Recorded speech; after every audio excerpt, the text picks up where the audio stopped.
Joaquin Niemann wins for the 5th time on the LIV Golf Tour. And I don't know how many starts they've had. Is it 9 at this point? Probably, maybe 10. So he's won half the time virtually. He has, and this is again a stat. Sean Lowry's our guy who sends me live stats every week. I love that you get live stats every week it's so good. The Smiley Show, only on SportsGrid. Sadiq Bey come off the bench. Alvarado missed a lot of time. Jordan Hawkins has had his moments. So, and remember, they picked out even a guy like Kevon Looney off the bench. So to me, they could be there. You know what? And it's crazy because last year I was so big on them, and now I'm off of them. But I'm going to say it. Fly Pelican! 7-1. Fly Pelican. Fly Pelican fly. 7-1. What's the... Here's why JY is great. Because sometimes I almost, it's tough when I sell JY, because now what will happen is, right? I mean, listen, it's the middle of the summer. You know what I mean? And what's going to happen in 2 months from now, JY's going to go, now listen, me and K-Dub love these Pelicans. I'm like, when did I say that? I don't remember that one. JY. Betting above the rim, only on SportsGrid. So I drafted Aaron Jones in my Dynasty League, but he's like my 4th running back, to let you know that people don't really believe in him. And by the way, you play in a Dynasty League, I always play to win this year. I don't worry about next year. I want to win now. Flags fly forever. I'll worry about next year. So, but I got Aaron Jones last year, 11.38. So he's going to drop that down by almost 50% not to get this total here. Yeah, I think he gets, I'll take the over. Fantasy Sports Today, only on SportsGrid.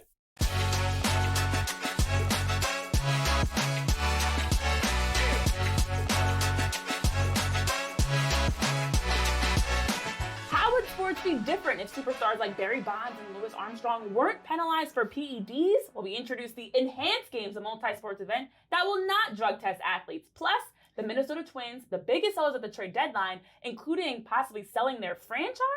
Hello and welcome into Front Office Sports Today, presented by Atlassian from our FOS studios in New York City. I'm Renee Washington. And I'm Curran Bhatia, in for Baker. Thanks so much for joining us. Every weekday, we chat the biggest stories happening in the business and culture of sports. In the NFL, Washington Commanders wide receiver Terry McLaurin wants out, maybe? Latest on his trade request with NFL insider and analyst Lake Lewis Jr. But first, let's dive into the headlines in the shoot-around. Let's stay in the NFL as the Hall of Fame game between the Lions and Chargers kicked off preseason, but also brought the debut of the league's latest technology. The Sony Hawkeye, the virtual measurement system, replaces the traditional chain gang. With 6 8K cameras, they track the ball's position, they accurately determine if a play is a first down, and they also should do that quickly, about half the time that the chain gang was able to do this. It's odd, though, as we will see all 32 NFL stadiums and also the international games implement this technology, Curran, to think about NFL games without the chain gang.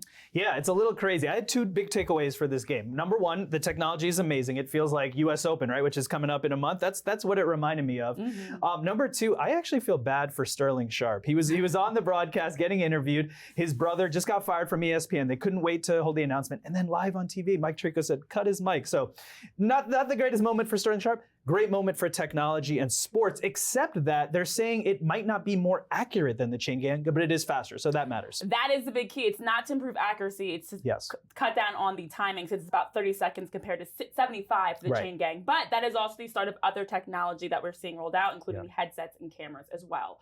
Over in the NBA, the Knicks agreed to a 4-year, $150 million extension with forward Mikal Bridges, with a player option for the 2029-30 season. Now, the deal is significantly less than what Bridges could have signed for next summer as an unrestricted free agent, which could have been up to a 4-year, $229 million or even a 5-year, $296 million deal. But besides the pay cut, Curran, Bridges also benefited from a Villanova discount, as last year former Nova and Knicks teammate Jalen Brunson also took a massive cut when he signed a deal. That extension was $100 million under the max for Jalen Brunson. So combined, the two discounts allow the Knicks to lock into their key players, but also avoid the second apron. This is big because it solidifies the core, right? Mm-hmm. Brunson and Cat, and we know Mike Brown coming in, right? So Knicks fans have a lot to be excited about. Now, the discount is important, right? Because that helps you win. But there's actually a financial component to the discount because if your team gets better, right, then you can get paid on your next contract or endorsements, things like that. So I think it's a win-win all around for Bridges taking the discount. Yeah, they do lock in, as you mentioned, their core $4 million under the second apron this season and about $31 million under it for the next 2 seasons. And the latest financial issues around Grand Slam track, as the league has missed its self-imposed deadline to pay athletes $3 million. Now, last month, the league told their athletes they would be paid by the end of July, but as we are now into August, 3 agents of the athletes who won prize money back in Jamaica Slam in April said they still had not received any payments, but they did get an email. You know what? This is like, you know when you go out to dinner with a friend and they're like, I'll Venmo you. They don't have the app downloaded. They forgot the password. That's what this reminds me of. I really feel like Michael Johnson needs to partner with someone. We're going to be talking to Enhanced Games later. Maybe that's someone, maybe a partner. Somebody needs to come in, some kind of benefactor to clean this up because this does not look good. It does not. And Grand Slam does now owe their athletes $13 million in prize money and appearance fees from their 3 events in Kingston, Philly, and Miami. They have not paid any of those fees for Philly or Miami. So there's a lot there that absolutely needs to get figured out. Well, the athletes have taken to social media. They've been trying to actively get their payment, but it makes you wonder, will the league be able to have any events in 2026? So there were some deals made, though, in Major League Baseball ahead of the trade deadline. Over 60 deals were made. It was one of the most active we've seen in recent years. But what led to so many moves? Let's get into that in our main event. All right, playoff contenders traded prospects, rebuilding teams shed payroll, they moved their veterans. Why were teams so active, Curran? Because to note, in my opinion, when you look at the month of July, the top 3 spenders across Major League Baseball, the defending World Series champs in the Dodgers, the Mets, the Yankees, each posted losing records. And I feel like the next tier of teams, such as, the Padres, who were able to acquire Mason Miller and J.P. Sears, my Phillies, who picked up Harrison Bader and Yohan Duran, Eugenio Suarez going to the Mariners, that next tier of teams in terms of payroll, it feels like we're able to capitalize on trying to close the gap, especially with the top spenders struggling in July. Yeah, so there's a couple of big takeaways from this trade deadline. A lot of moves made right up against the deadline. 10 moves made in the final 10 minutes, which is interesting. I think the other part of it, too, it's not like blockbuster moves happen, right? Remember when Shams got criticized? He's like, the NBA offseason is going to be crazy. It wasn't crazy, but a lot of moves made, especially with relievers, right? And it'll be interesting to see how that plays out because we want to see those gaps come together, right? Those low payroll teams and those high rate payroll teams, right? We want to see that all come together. There's also the nostalgia element here. Teams, players going back to their old teams, and that's going to be really interesting. I think the biggest story is the Twins and what they're doing with the sell-off. It is a big story because as much as we talk about the salary cap, the trade deadline is a way to kind of equalize in a sense for teams that can have an opportunity to be able to close the gap. And to your point, when you look at how many moves were made and which types of moves were made, it was bolstering their bullpen. It was adding more pitching arms because you can never have enough. And also financially being able to shed some payroll for teams as well. So I do think the trade deadline gives teams that opportunity to maximize after they had a chance to evaluate the first 2/3 of the season to see, are we in a position to maybe make that playoff push, or is it time for us to maybe move on and prepare for the future? No, that's exactly it. What are these teams going to do? How are they going to line up? And then in the Twins case, as we're going to talk about, it's about what is the next steps for the franchise, right? And that's going to be really interesting to see. Anyone who wants to buy the Twins can get a big return on your money. They actually beat the S&P 500 from when they bought it to when they're going to sell it. Well, as you mentioned, one of the biggest sellers from the trade deadline, the Minnesota Twins, as they not only traded 10 of their 26 players on their roster in less than 24 hours and only have 2 Twins in Joe Ryan and Byron Buxton that are currently signed for 2026, the franchise is also moving closer to being sold. And we now welcome in our deals reporter, the author of the Asset Class newsletter here at Front Office Sports, Ben Horney, to talk about this more. Now, Ben, what is the latest around the Twins sale, where they are in the process currently? Yeah, well, so the the MLB trade deadline just finished, and the Twins traded about 40% of their roster, including a few pretty prominent players, their closer, their shortstop. And there has been speculation for a while now that there was some issues with the sale process, but I checked in and I was told that, just like I was told a couple months ago, there's still momentum towards there being a sale.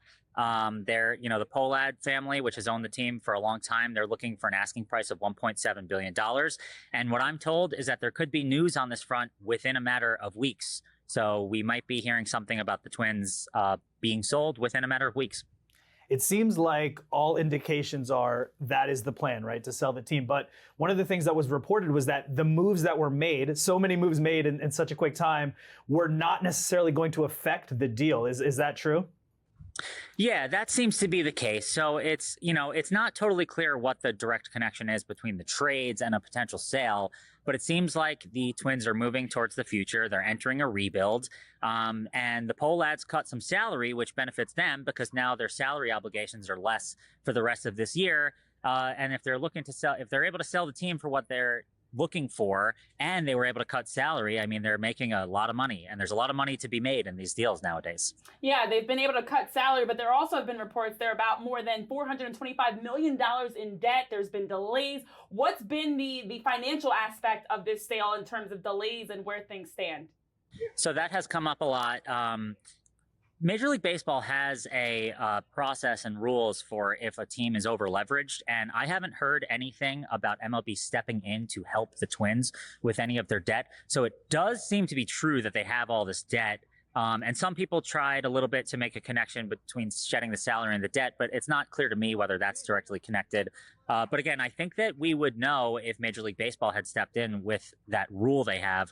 So again, if they're able to sell the team for $1.7 billion, I don't think their $400 million of debt's going to be that much of an issue. I don't think so either. That's our Ben Horney, writer of the Asset Class. You can check out that newsletter, of course, at Front Office Sports. Ben, thank you so much. And up next, we've got American swimmer Megan Romano joining us to dive into the enhanced games and how they're allowing athletes to be able to compete without any drug testing. All that coming up after this break on Front Office Sports Today.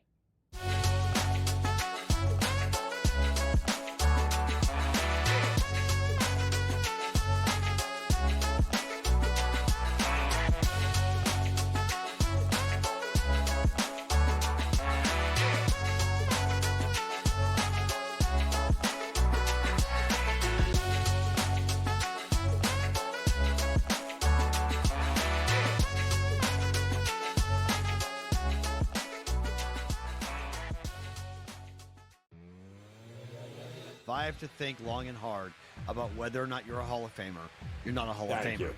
I don't need to argue stats. I don't need to argue whether or not you are great. If Ichiro Suzuki is not a Hall of Famer, we don't need to have a baseball Hall of Fame.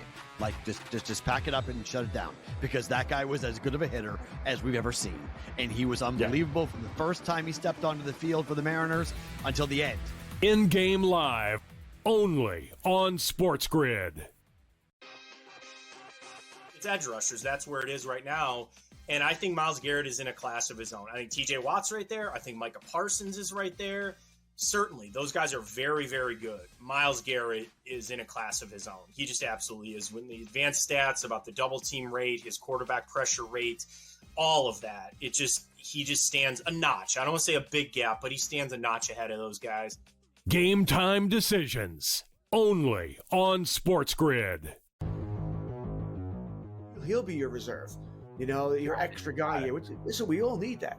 I say this all the time about outfielders. Most leagues, I don't know about your league, but we start 5 outfielders. Even if you're in a 10-team league, that's 50 outfielders. Plus you got some guys at utility.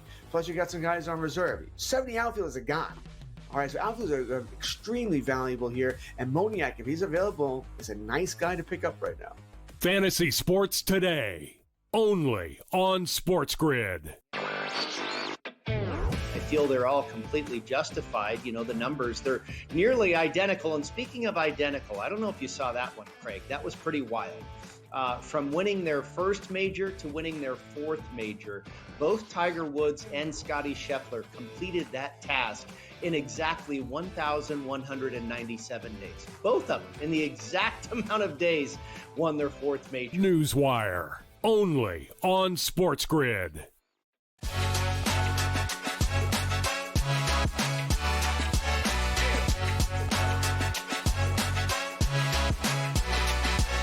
And Welcome back to Front Office Sports Today, presented by Atlassian alongside Curran Bhatia. I'm Renee Washington, and a new multi-sports event known as the Enhanced Games is expected to debut in May of 2026 in Las Vegas, featuring swimming, track and field, and weightlifting. The bigger surprise, it also allows athletes to use performance-enhancing substances without being subject to drug tests. So we now welcome in American swimmer Megan Romano, one of the featured athletes. Megan, it's so nice to have you here. I'm curious if you can take us behind the scenes of the process from finding out about the Enhanced Games to what drew you to want to compete.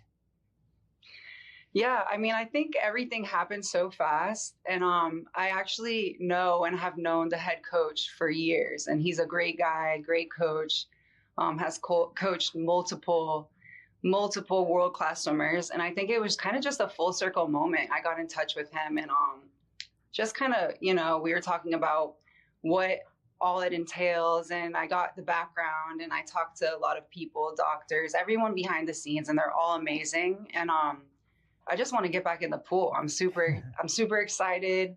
Haven't trained in a while, and I'm just looking forward to having that goal again.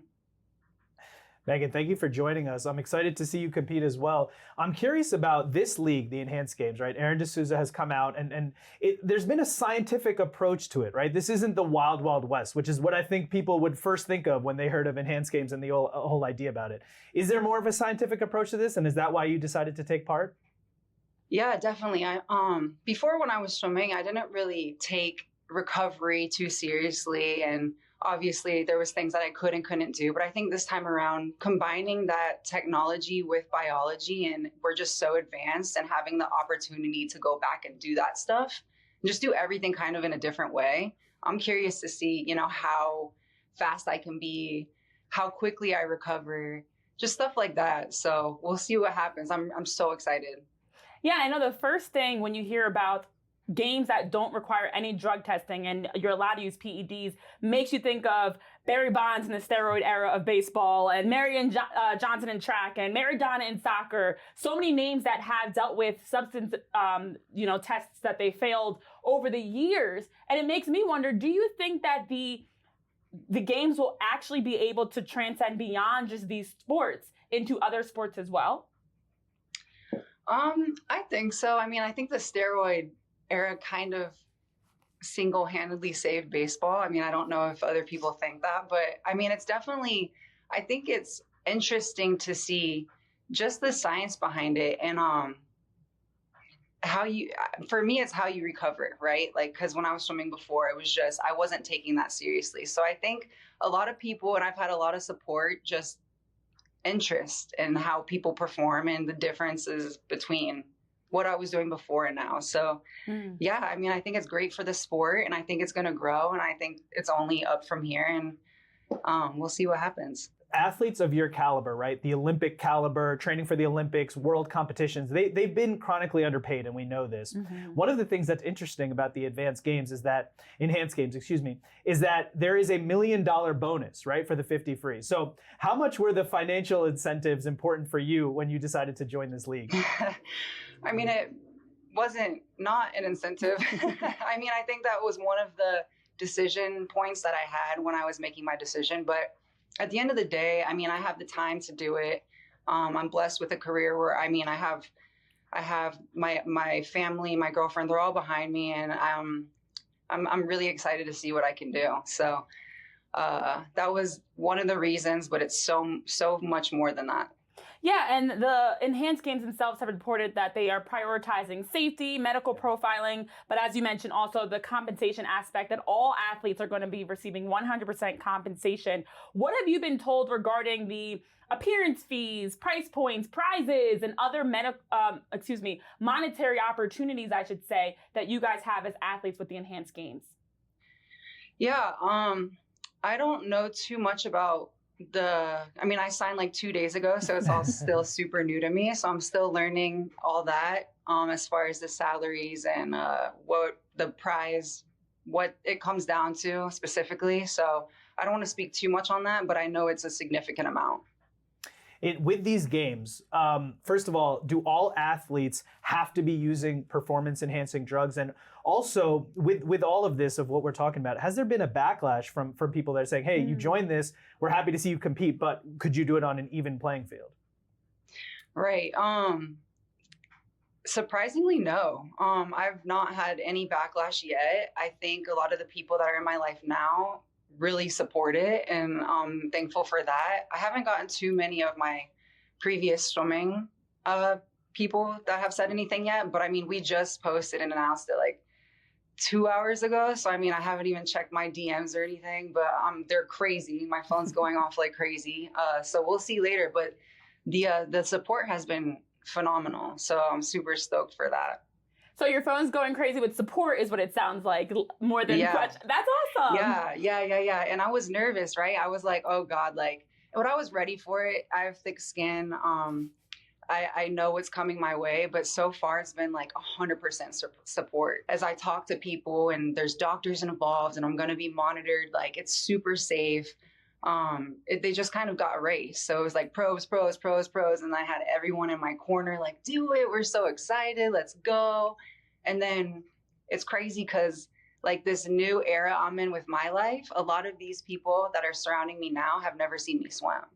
So it's kind of crazy. They're like, we want to see you swim, compete. Let me get tickets. I'm like, I don't even know if it's open to the public yet, but we'll just hold on. So, I mean, it's been great so far. And real quick, before we let you go, have you taken any performance-enhancing drugs yet in preparation for this? I haven't. So I'm at the point, I mean, I haven't swam in 9 years, which is nuts. But I've been in the gym, so I'm not starting from square one, but I'm starting kind of from square one with the swimming portion. So I haven't taken any yet. I believe that's going to be closer to I don't know. I'm not even sure about that. But I have not taken any yet. But I'm excited for it. Yeah, and that will be made readily available for you guys, though, as athletes, that you will have those to your disposal. It's doctor approved, so I'm not sure how it all works. Like I said, I'm still learning the whole process, but I'm stoked. And we are excited for you as well, Megan. Congrats on this opportunity. Looking forward to seeing you compete in the Enhanced Games. And thank you so much for joining us here on FOS Today to talk about it. Yeah, for sure. Thank you guys for having me. Of course. And coming up on FOS Today, after 6 seasons in D.C. since he was drafted by the Commanders in 2019, wide receiver Terry McLaurin has requested a trade. We've got NFL insider Lake Lewis Jr. joining us to talk about it more.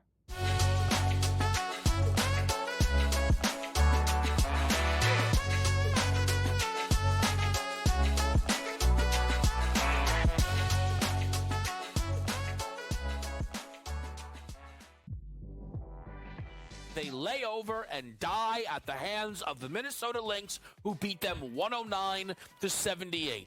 The defense is a mess. The offense is a mess. The Vegas Aces, who I was so sold on, JY, bouncing back and being one of the absolute best teams in this league, are average at best. Betting above the rim. Only on SportsGrid. You want to hear a crazy stat, guys, with this Pittsburgh Pirate team? I brought this up yesterday. Out of 106 games, they have been involved in 27 shutouts, 13-4, 14 against. Over 1 out of every 4 Pittsburgh Pirate games ends in a shutout. How crazy is that? Total is 8 tonight. In-game live, only on SportsGrid. One big problem for NBC, too many on-air cooks for the coverage, particularly on the weekends. Having 4 on-air teams separate time, divide the time, was really outrageous. You had Mike Tirico and his partner. You had Dan Hicks, NBC Sports' lead golf commentator, and his partner. You had Steve Sampson, Golf Channel, and his partner. And you had Terry Gann, who, by the way, if you don't know, is going to become an NBA play-by-play voice. Newswire, only on SportsGrid. Just more and more smoke, leading to the fire that is Keegan Bradley being on this team as a player. Yeah, I think we're all expecting it at this point. And, Keegan, he knows he can't play poorly in the playoffs. Like, he knows he needs to keep momentum going, and if he continues to play well, he's going to be on this team. The Smiley Show, only on SportsGrid.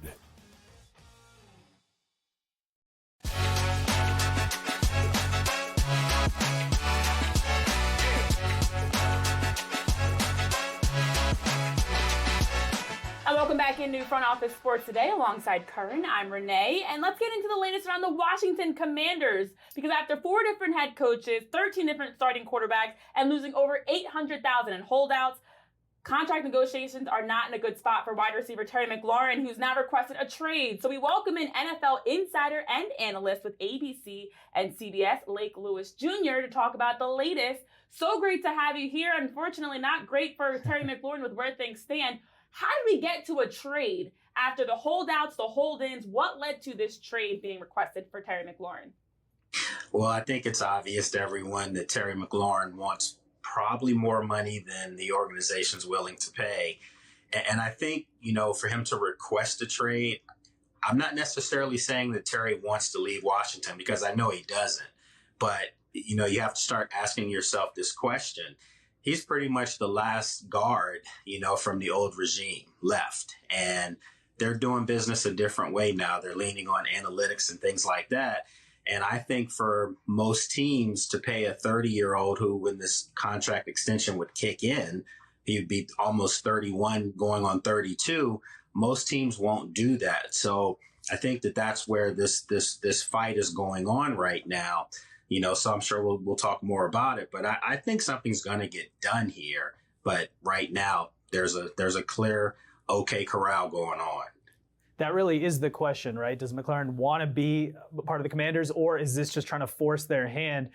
You touched upon it there. I think age is the biggest thing here, right? Because that's a really interesting age, that 30 or 31 where he's going to be.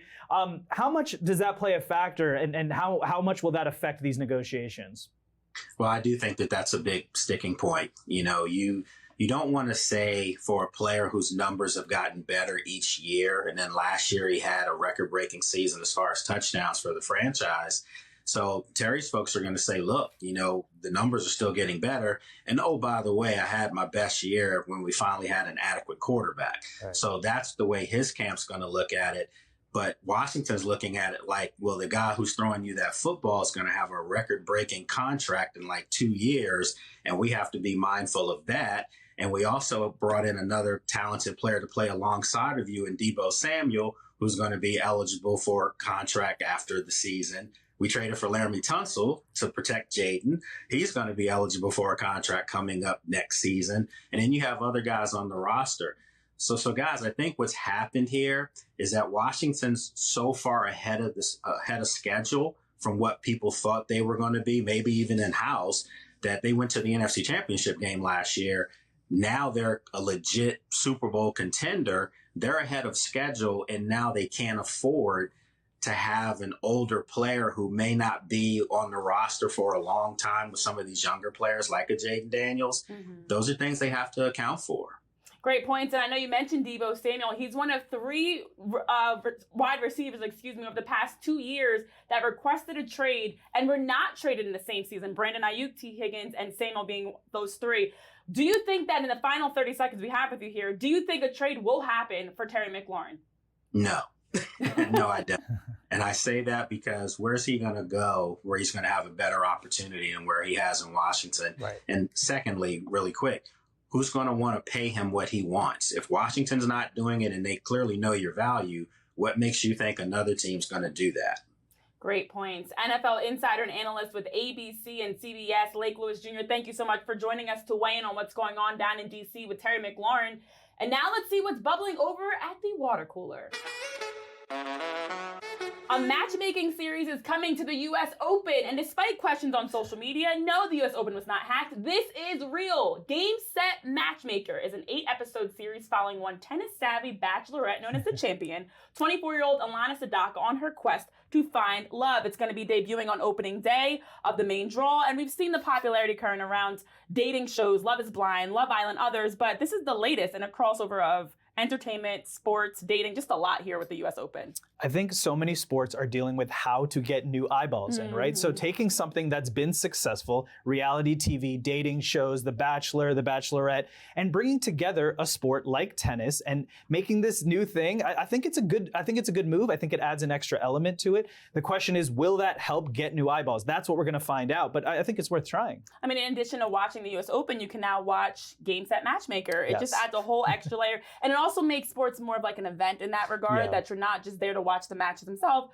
but you're also watching, dating shows. It makes you wonder, like, what other sports could potentially roll this out if this makes sense for them. Yeah, I'd like to see this with other sports as well. Let's see. That could be interesting. Very interesting as well. Well, we will be back Monday following a weekend filled of games. We've got the Speedway Classic in Major League Baseball. And of course, we have to wonder, will Luka Doncic sign his $229 million extension with the Lakers this weekend? You'll have to wait until Monday to join us to talk about that more here on Front Office Sports Today. Thank you, Curran, for joining us, and thank you for joining us as well, as we'll be back Monday for more. Have a good one.